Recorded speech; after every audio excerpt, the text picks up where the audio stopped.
So great. So as a second speaker, we have Carlo Branchina from Seoul, and he will talk about UV sensitivity in Kaluza Klein theories, naturalness, and dark dimension.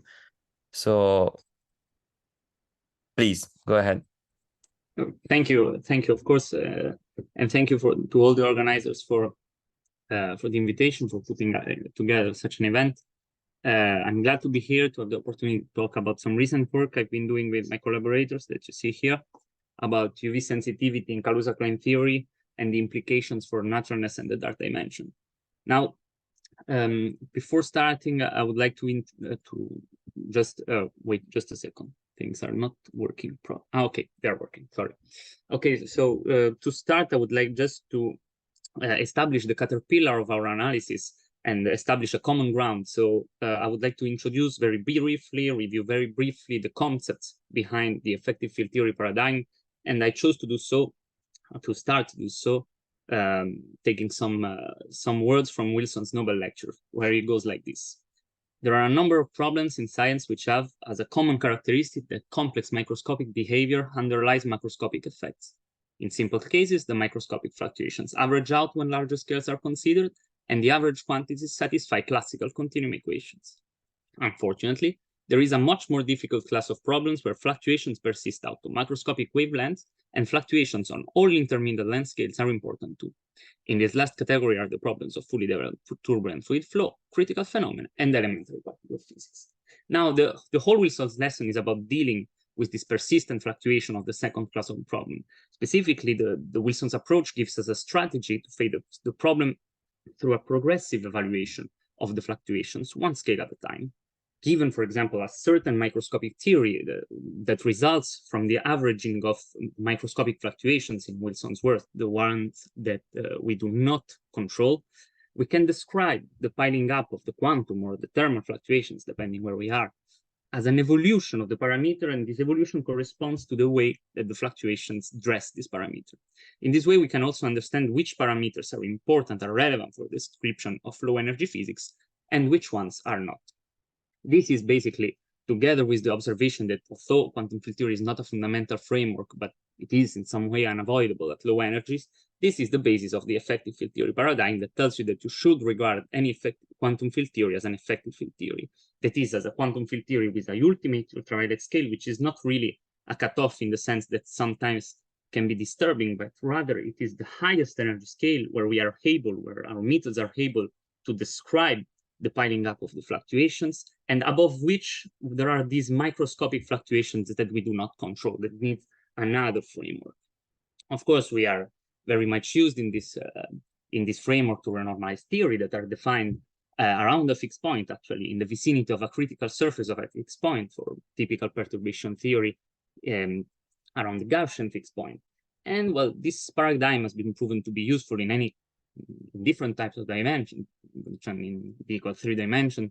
It predicts the Wilson-Fisher fixed points that improve the Landau theory of ferromagnetism in D equals 4 asymptotic freedom, but also of course, we can apply it in D greater than 4 dimensions, and in particular to Kaluza Klein theories in 4 plus n dimensions. Of course, I don't need here to tell you how ubiquitous are field theories with compact extra dimension, and you know very well that they are typically studied as 4-dimensional theory with infinite towers of 4D states of this kind here. Now, a very interesting and very surprising feature of this theory is that they seem to have some UV softness. In particular, it is now a paradigm, it is now well known, and typically you can find almost anywhere that vacuum energy or the effective potential at one loop in this theory seems to receive contribution from each tower that goes as the 4th power of the tower. So, of course, this is quite surprising. This is quite amazing because it would mean that these theories are extremely soft with respect to the usual. So our analysis really wants to deal and try to understand how this is possible, and at the end will show that a crucial source of UV sensitivity was missed in obtaining this result. So before getting to that, I should just for a moment stop and say that here I'm talking about the one loop effective potential or the one loop vacuum energy, but I always have in mind the picture that I was talking about before, because the one loop potential calculated with a cutoff lambda is a controlled approximation of the running potential. It is included in the running potential as an approximation of it. So you should always have in mind the picture that I was talking about before. So now let me take an example of a theory where this paradigm seems to emerge. So for example, as 5-dimensional supersymmetric theory defined on M4 cross S1. Since we have different R charge for the superpartners, we can give different boundary conditions to the field in such a way that when we perform our compactification here, it is typically stated that we obtain infinite tower of 4-dimensional Kaluza Klein fields that are mismatched in their masses, the superpartners, so that basically we are obtaining in this way the typical spectrum of a SUSY broken theory, at least if we talk, for example, of the zero modes of the fields. And in these theories, the Higgs field is typically identified either with the zero mode of a higher dimensional field or a 4D brane field or whatever. In any case, what we need to deal with in the calculation of the quantum fluctuations is this effective quadratic operator that you see here. And well, the one loop result for the effective potential was obtained around 25 years ago. The calculation was done in many ways here, just for concreteness and also to be more pedagogical. We'll first concentrate on one specific implementation of the usual calculation, the one that you can find in the literature. But as I state here, other methods were used, and they all give the same result. I will come back to that actually. In any case, one of the first ways the calculation was done was the following: to first perform the infinite sum by itself, and then to perform the integration of the 4 momentum P with a cutoff lambda. And this gives the result that you see here, that if you look at it a bit more closely, you see that it is composed of these two terms. We have a first term that is that shows a power UV sensitivity through M, and actually also constant. And this one is cancelled when you consider a supersymmetric theory, because you have M that is the same for the bosons and the fermions.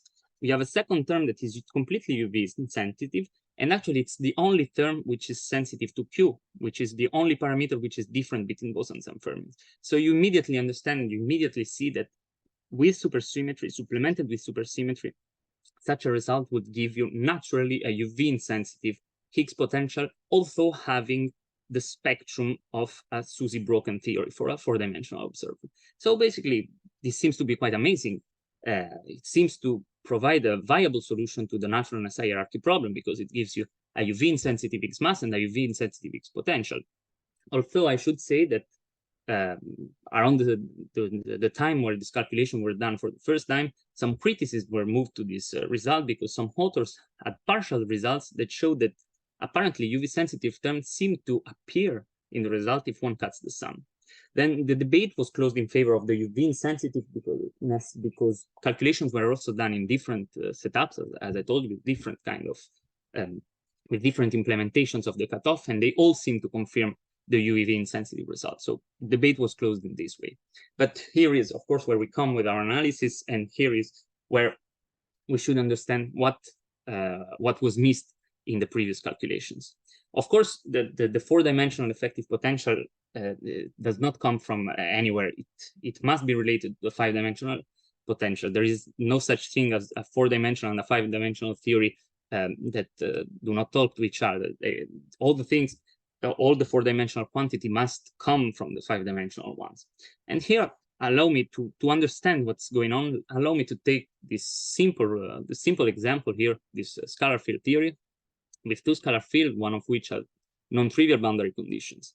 The 5-dimensional effective potential is this one here, that is given, of course, by the trace 5.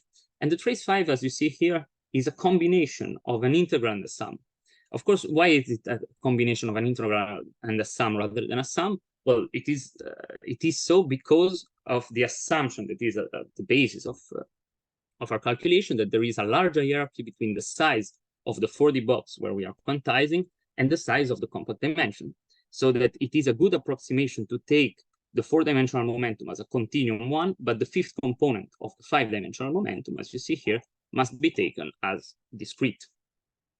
Anyway, this P 4-dimensional momentum and P5 equal n over n, of course, are intertwined, And when one wants to include the asymptotics of the loop momenta in the calculation, one cannot include any hierarchy in the calculation when including them. Specifically, if this is an effective field theory, for example, valid at energy is less than lambda, one calculates the trace 5, one has to do the operations in this way. This actually can even be better formalized. The effective field theory framework can be better formalized. The fields needs to have mode only up to the scale lambda, as you can see here. And if you want to identify here the 4-dimensional field, these are these chi-n of lambda that you see here that are defined in this way. And you see here, allow me to say here that there are these, let me call them intrinsic cuts that come from the EFT description, that come from the EFT building of this theory. Now, if you perform the integration over the compact dimension now, and you get your 4-dimensional effective theory, well, the effective potential in the 4-dimensional theory is this one with the intrinsic cut that you have from this construction. And well, of course, this realizes the very simple, the very easy relation that anyone would have written. But this relation is only realized if you recall what is the dynamical origin of this n, this n that appears, this integer n that appears, and if you respect the construction of the 5-dimensional effective field theory. If you do not, of course, you are breaking this relationship, and you are not, and the 4-dimensional quantities are not coming from the 5-dimensional ones, are not emerging from the 5-dimensional ones. So now, if you do the calculations in the correct way, you see that the result that you obtain is this one, where you have once again the m-dependent UV-sensitive terms and the constant. You have the UV-insensitive term that is this one, but you have new terms that are Q-dependent UV-sensitive terms. Now, these Q-dependent UV-sensitive terms are extremely important because as Q is different for bosons and fermions, they are not cancelled by supersymmetry. They are not cancelled by supersymmetry. And if here, for example, we are only interested in field-dependent quantities, you have that the dominant terms is this one, which is proportional, as you see here, to this parameter, which is the SUSY breaking parameter with supersymmetry that is already broken by the boundary conditions. So another thing which is very important to realize is that these terms are of topological origin. In fact, these terms are equal to 0 when Q is 0. And well, Q exists because we are in a multiply connected space-time, and it exists independently of the size of the extra dimension. In particular, even if the extra dimension is of the same size as the 4D box where we quantize, you need to give boundary conditions to define your theory on the multiply connected space-time. This is quite the opposite of the UV-insensitive terms that you see here. These terms, they go to 0 when R goes to infinity, and they are different from 0 even when Q is equal to 0. So the big picture here is the following. The M term, so the UV-sensitive and the constant terms, are the ones that you will obtain in Minkowski 5. The UV-insensitive term, this one in the second line, is the one that you obtain because you are assuming that the size of the extra dimension is much smaller than the size of the 4D box. And the Q term are the ones of topological origin. This is the full meaning of this result. Of course, here, according to the typical arguments, one would immediately raise the question, well, you are cutting the sum. Cutting the sum might lead to spurious divergences. At least this is what is typically believed. So how can we believe this result? Well, truth is that the same result is found even using other type of regularization that is implementing the cutoff in a different way. For example, here I show the example of a smooth cutoff, as you see here, where you actually perform the infinite sum, but you find the same result. And why is this so? It is so because these UV-sensitive terms are actually not due to the sharp cut on the sum, but they come from the fact that you need to do a correct treatment of the asymptotics of the loop momentum, and in particular of the 5-dimensional loop momentum or higher dimensional loop momentum. So the question that now needs to be answered is then, why do the other methods that were used, in particular proper time, thick brain regularization, and Pauli-Villars regularization, all give UV-insensitive results? Well, there is a reason also for that, and there is actually a secret liaison between all these frameworks. As you can see here, I have reported some examples from the literature, so either for a 2-point function or for the effective potential. In any case, this is not important. The important thing is that all these methods, as you see, they introduce a cutoff function in your integral, a smooth cutoff function in your integral, but they introduce a cutoff function which is a function of the 5-dimensional momentum, and in particular of the fifth component of the 5-dimensional momentum, only through the combination P5 plus Q. It is not a cut on P5, on the momentum P5. It is a cut on the combination of P5 plus Q, which of course has no meaning, no physical meaning. Actually, we have also shown, and you can see it, it's quite easy, that this is absolutely equivalent to introduce hierarchy between the components of the momentum that I was discussing before. And again, you can see, you can even show it in the form of a theorem, if you allow me, that this, even before doing the calculation, you see that these are realized as an artificial washout of the UV-sensitive terms. So I want to stop here just for a second to underline and what we have established so far, what we have seen so far, and what is the first take-home message. The first take-home message is that the one-loop effective potential is UV-sensitive even with supersymmetry. It is UV-sensitive even with supersymmetry because of the non-trivial topology of the space-time. And most importantly, this conclusion is independent of the specific cutoff that one uses, of the specific implementation of the cutoff.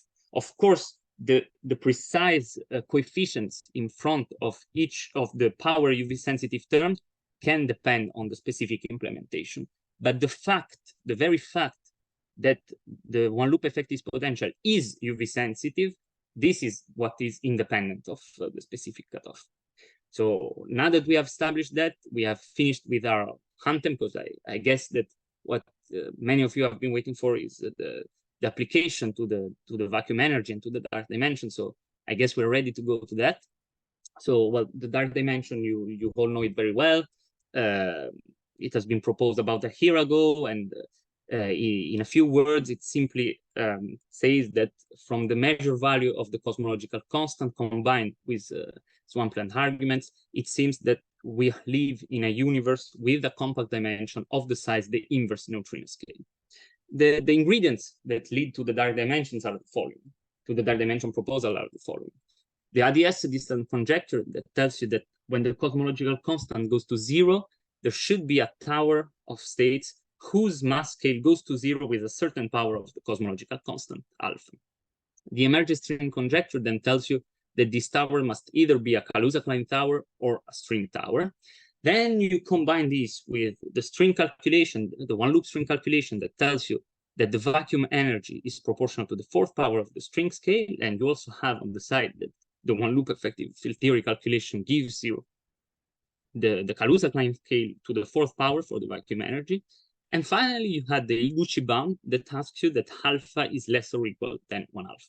All of these put together brings you to what is the starting point of the dark dimension proposal, mainly that this relationship is valid with alpha in this range. Now, given that, if you observe that the experimental bounds on the violation of Newton's law impose you that the scale of the tower as this value or is bigger than this value, and the energy scale associated to the cosmological constant is of the milli-electron volt, which is basically the same, you realize that they are of the same orders, so that if you saturate this bound with the value alpha equal 1/4, this leads you immediately to what I call here the experimental value of this tower, that is of order the neutrino scale. So in principle here at this point, it is possible, absolutely possible, that the tower is a string tower. But this possibility is ruled out by experiment, if you allow me. The fact the physics around and above the neutrino scale is well described by effective field theories, and we have no sign of string excitation on this scale. So the only possibility left at this point is that we are in an effective field theory decompactification scenario, so that the tower in question is a Kaluza Klein tower. Of course, this conclusion now takes us in the EFT realm, and it takes us, allow me to say, in the deep effective field theory realm, because, well, we know that much above the neutrino scale, at least as so far, it seems that the effective field theory paradigm is valid far above the neutrino scale. So here we have mainly two possibilities. The first possibility is that the fact that the vacuum energy is proportional to the Kaluza Klein to the fourth power is a true prediction of string theory. Then, if it is a true prediction of string theory, either the effective field theory calculation reproduces it in some way, or you can reproduce it in some way, maybe crazy way, but you can reproduce it with effective field theory, or you cannot. And if you cannot, then the obvious conclusion is that effective field theory cannot be the low energy limit of string theory. Of course, if we are to stick to this result. The second possibility, of course, is that the proportionality between the vacuum energy and the Kaluza Klein scale is not a true prediction of string theory. And actually, the true prediction of string theory is that the vacuum energy goes as the string scale to the fourth power. And so this has another conclusion. The conclusion would be that there is no way to naturally have the dark dimension. So at this point, of course, the question is to understand if the effective field theory result can reproduce it. So let's go to that. Of course, we do here a compactification with gravity, where I take a background configuration, the simplest one, but we are interested here in the phi dependent. So this is more than enough. And the result that we obtain for the vacuum energy, with all the caveats, all the things that we have discussed in the previous case for the calculation of the effective potential, leads to this result. Here you see this R4 that I call here is this quantity here, that is the one that goes as Kaluza Klein scale to the fourth power, the one that is typically acknowledged in the literature, the one that is known.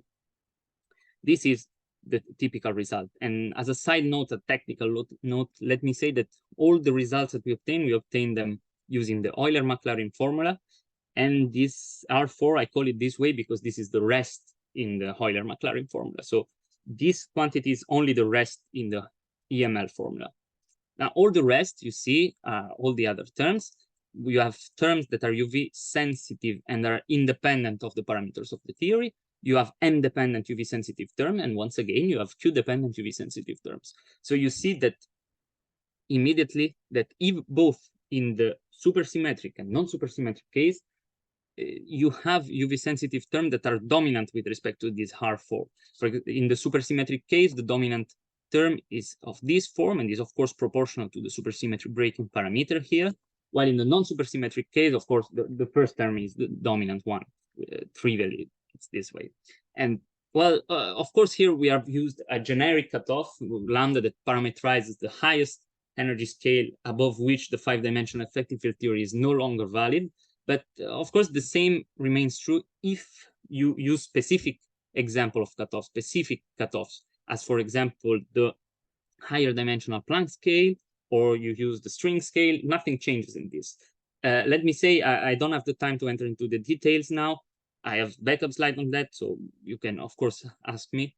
But you cannot use this result and with the species scale. You cannot inject the species scale in this result. And actually, you can even not use the species scales from the outset, from the start, because it is too much related to the same exact mistake, the same exact problem that we have with the proper time with the Pauli-Villars, the ones that gave the UV-insensitive result, and we have seen what they do before. So I can get back to that in case during the discussion later.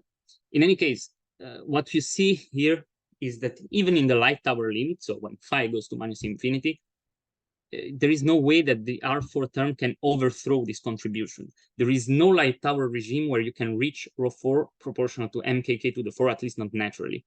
Of course, as we have said, this assumption is crucial for the dark dimension, and it is in this sense that we say at this point that it cannot be sustained. The proposal cannot be sustained, at least not the way it has been proposed so far.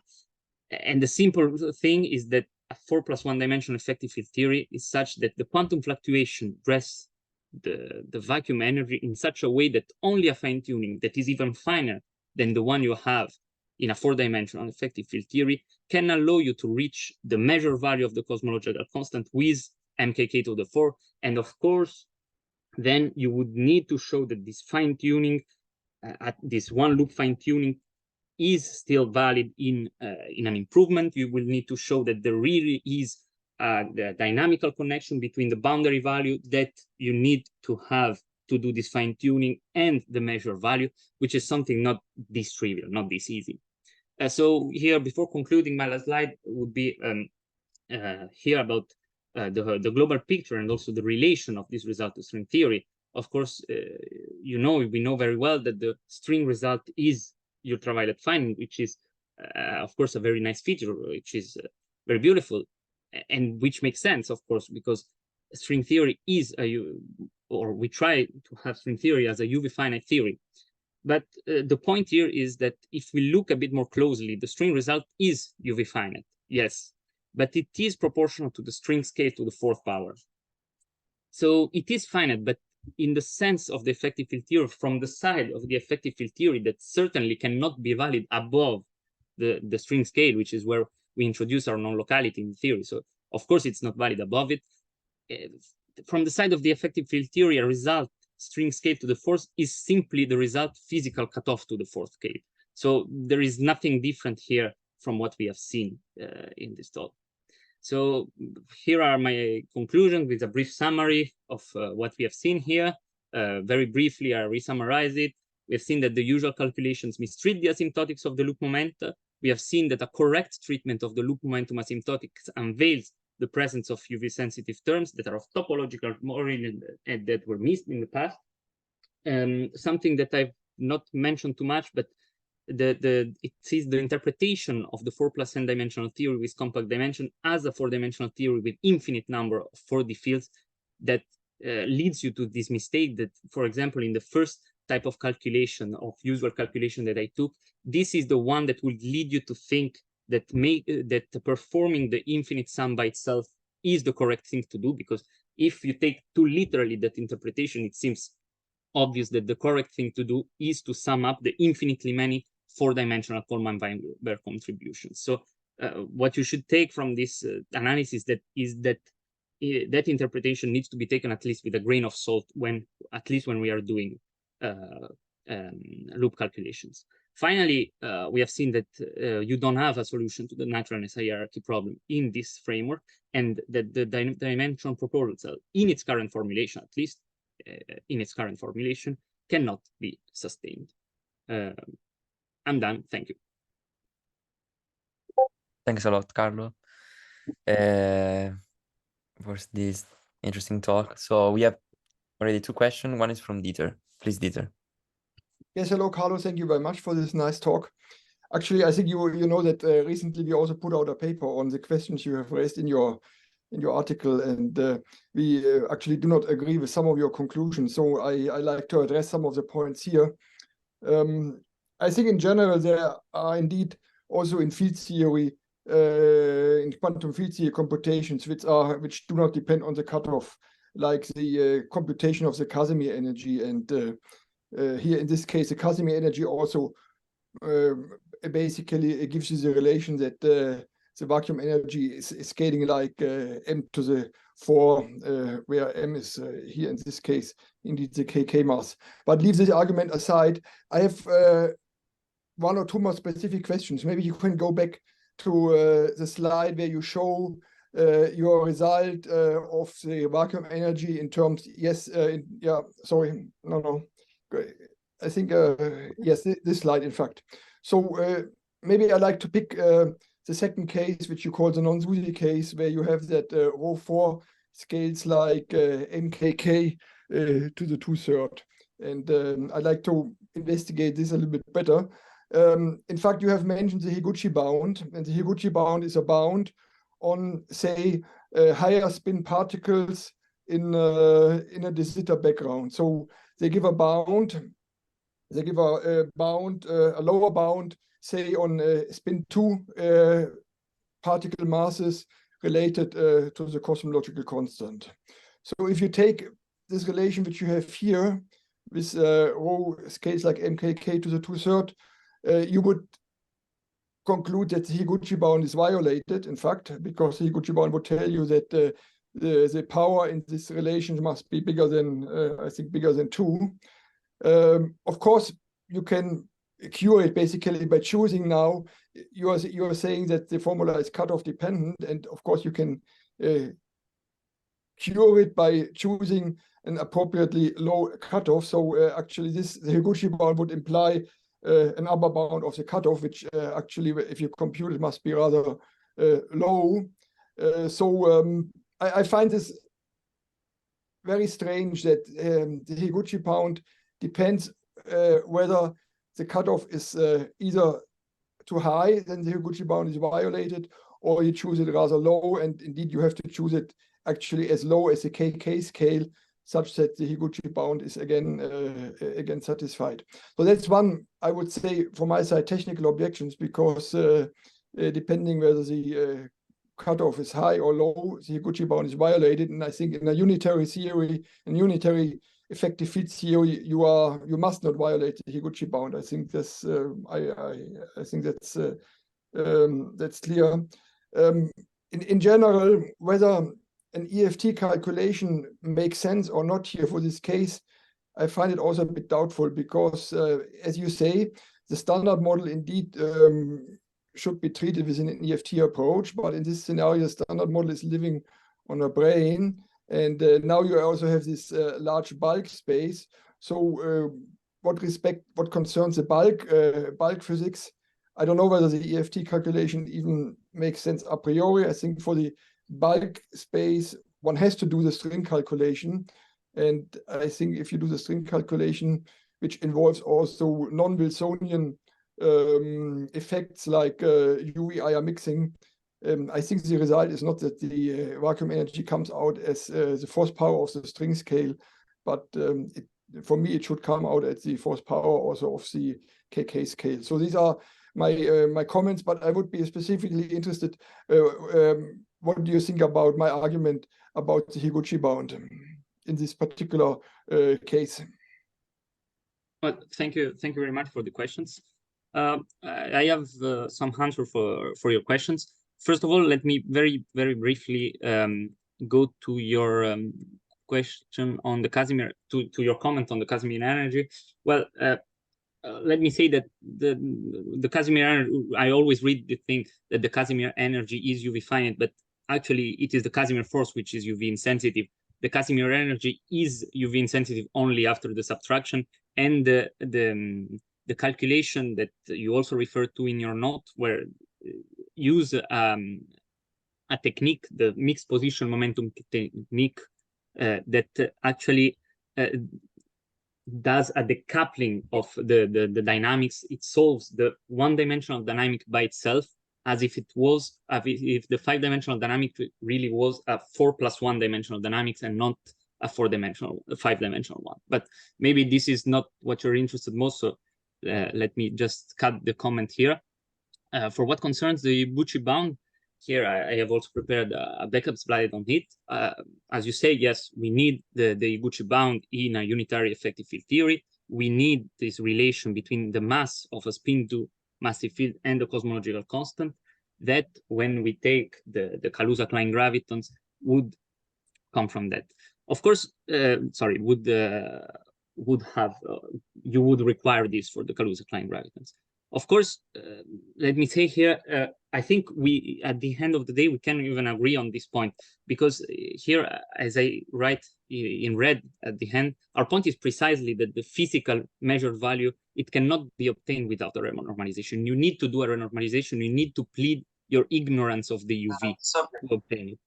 And the relation in the Higuchi bound is a relation between physical parameters. It's not a relation between the results of the one loop calculation. I do not think that you should apply it on the result of the one loop calculation. And specifically, I do not think that you should apply it taking the value that we obtain in this result as the measured cosmological constant, because this is exactly what we are saying. You cannot obtain this without performing first a renormalization. Okay, thank you for your answer. Thank you. Okay, now we have a second question by Irene. Hey, Carlo, thanks for the talk. Yeah, I just want to make a quick comment and then a question. Quick comment, just to be clear with the dark dimension scenario. It's not based on EFT computations of Casimir energy. So the fact that we select the decompactification limit as the only one that is experimentally consistent doesn't mean that you can just compute it by summing EFT contributions, because we don't have the full theory, right? I mean, I completely agree. That's the whole point of the swampland, that is the UV matters, right? Like, so you would need everything. And of course, from a theoretical perspective, you can have different contributions, and we have string examples in which you have something that dominates over the kk to the fourth, but we also have string theory examples of ADS, non-SUSY vacua, where the vacuum energy that you compute, like the minimum of the potential, goes as kk to the fourth. So it's like you have the full landscape, and then our point is simply that the only corner, the only window that remains experimentally allowed is this dependence, and that's why it's something interesting to explore. Now, once this is clear, I want to understand, I don't understand your results as something opposed to the dark dimension, but more as something opposed to the body of literature, to the Casimir energies. So I want to understand, well, to what extent you are opposing to all these previous papers, or it's just a matter of interpretation? So the question I have is, like when you do this, you present the result in terms of the cutoff, but then indeed you have to choose some cutoff that preserves 5D Lorentz invariance and so on and so forth. So when people check this carefully, then there are two, right? Like Kane Hamed, many other people, there are two terms that remain. One is like a classical, like what you would get also from classical dimensional reduction of a 5D cosmological constant. And I agree that that one typically dominates over the kk to the fourth. Then you get the kk to the fourth, and then you have other subleading ones if you have massive states in higher dimensions. So I want to understand if what you are saying is that you get something more apart from these terms and that all these previous papers are wrong, or it's just a matter of interpretation of how these terms are obtained. No, I am precisely saying that these calculations missed some terms. The terms that they missed are these terms that are proportional to Q, to the boundary charge, let me call them, to the boundary conditions. These are determined by the topology of the spacetime. These are the terms that this is just a missed. circle, right? Like I agree, if you have higher dimensions, it's more tricky and you can have terms proportional to the curvature and so on.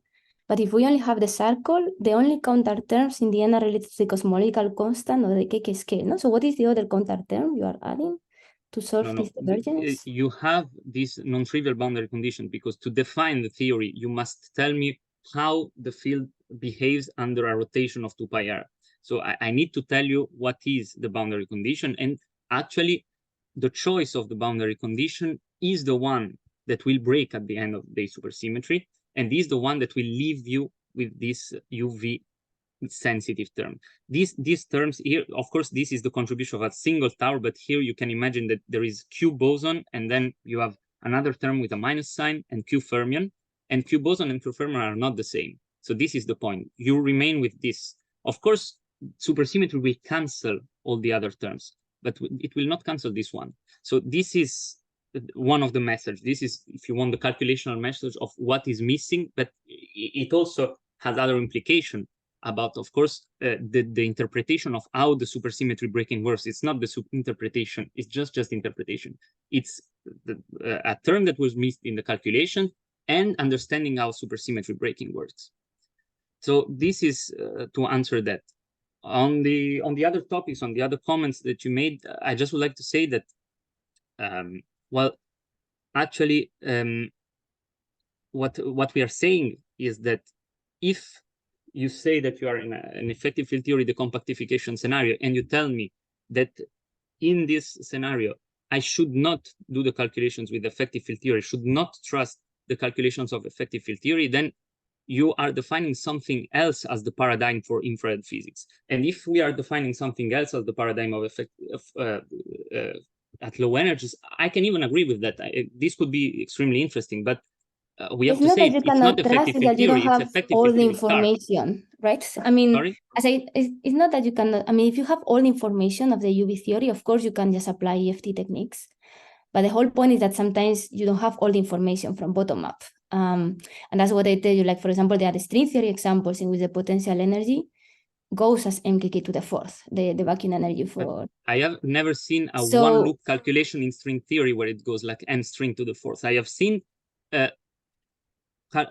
construction of vacuum where it goes like mkk to the first, okay, but I have never seen a one loop string calculation where it goes like mkk to the fourth. I always see ms to the fourth, and then maybe some coefficient that is small, but it's always ms to the fourth power. There are examples of that, so that's why I'm not... I would like to see it, because it's not mentioned in the paper, so... Yeah. I guess that can... that would be quite important if the one loop string calculation, but it would have as an implication that you cannot reproduce it with effective field theory. And if you cannot reproduce it, or maybe you can only reproduce it if you give extremely fine-tuned boundary condition, and then we should also show that there is a dynamical connection, as, for example, here with the Higgs mass. Why do I not care, or am I not afraid about the fine-tuning in 4 dimensions of the Higgs mass? Because yeah, I mean, it's okay. I mean, I don't think it matters for the dark dimension, but it's an interesting question to understand this well from EFT perspective. And then I would recommend you to check some papers of people that, yeah, computed from top down, all this, like integrating the full tower and so on. And they match, and it matches what we get for the scalar potential. But yeah, I don't want to take, I think there is another question, so I don't want to take let me just say that I think it matters because you need to get to the measured value in the infrared. If you don't get to that with a dynamical process with the scale by scale integration, basically you are saying that there is no region where you can do effective field theory. You can do something else maybe, which has different rules, but we need to define it. You cannot do effective field theory in this region. This is the consequence of it, if it is a result of string theory and you cannot reproduce it with effective field theory. This is what we're saying. Let's leave another person to talk. Okay, so just I want to say that actually we're taking a lot of time. So I would like to close officially here the discussion, and then I leave the discussion open. So I would like to thank Carlo again, and I would like to leave the discussion open. So for whoever wants to stay to discuss with Carlo or with Maldro for other, let's